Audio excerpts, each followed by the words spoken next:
Hallo zusammen und heute haben wir noch ein Unboxing für euch. Besonderes Unboxing von EMK. So, los geht's.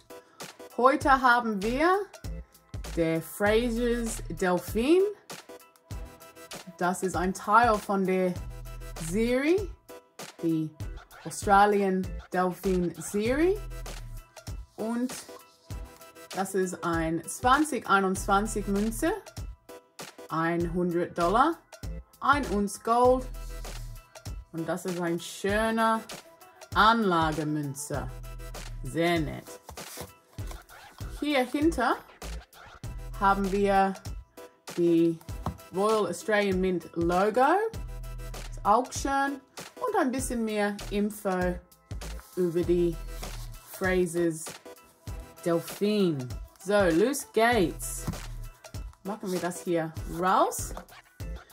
So, die Packung, das sieht ein bisschen anders jetzt von RAM. Und ich habe gehört, dass RAM anfangen mit einem besonders neuen Packungssatz. Das ist besser für die Umwelt. Und das gefällt mir sehr. Das ist gut zu wissen. So, hier sind unsere Certificate of Authenticity, Entschuldigung. Und man kann da sehen, die Nummer von dieser Münze ist 111. 3 mal 1. Jetzt ein bisschen mehr Info da. Wir haben schon gesagt, das ist $100. Und die sind 250 Stücke von dieser Münze. Sehr cool. Und, oh wow. Na?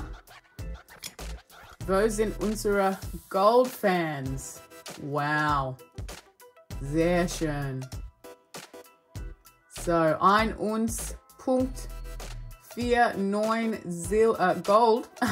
Gold, Entschuldigung. Und da haben wir diese zweite Delfin.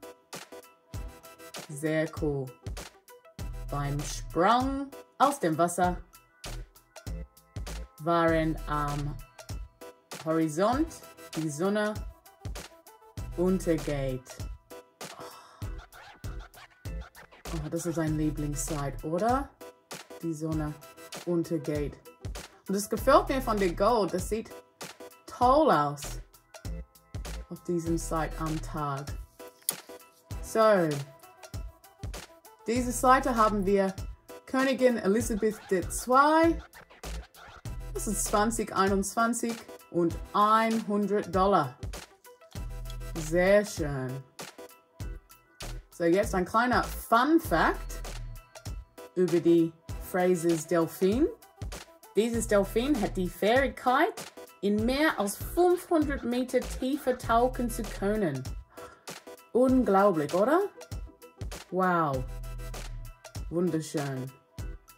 Und heute habe ich eine kleine Überraschung für euch. Wir haben die Münze auch in Silber. Das ist nett, wenn man kann die zweite Münzen zusammen sehen. Hier legen wir das hier. Einen Moment.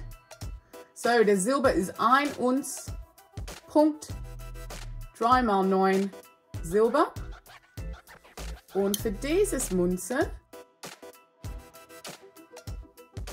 haben wir 25.000 Stücke geprägt. Sehr cool. Das ist $1 hier. Und ich muss sagen, die Münzen zusammen sieht sehr schön aus. Und mein Lieblingsding ist das Wasser. Der Datei von das Wasser ist sehr, sehr schön. Sehr gut gemacht, ne? Toll. So, wer hat dieses Münzen schön? Oder ein Delfin von der Delfine-Serie? Hat jemand etwas davon? Oder noch nichts? Naja, vielleicht sagen etwas in die Kommentare. Das freut uns immer. Und das ist alles für heute, Leute. So, bis nächstes Mal bei Imka. Tschüss!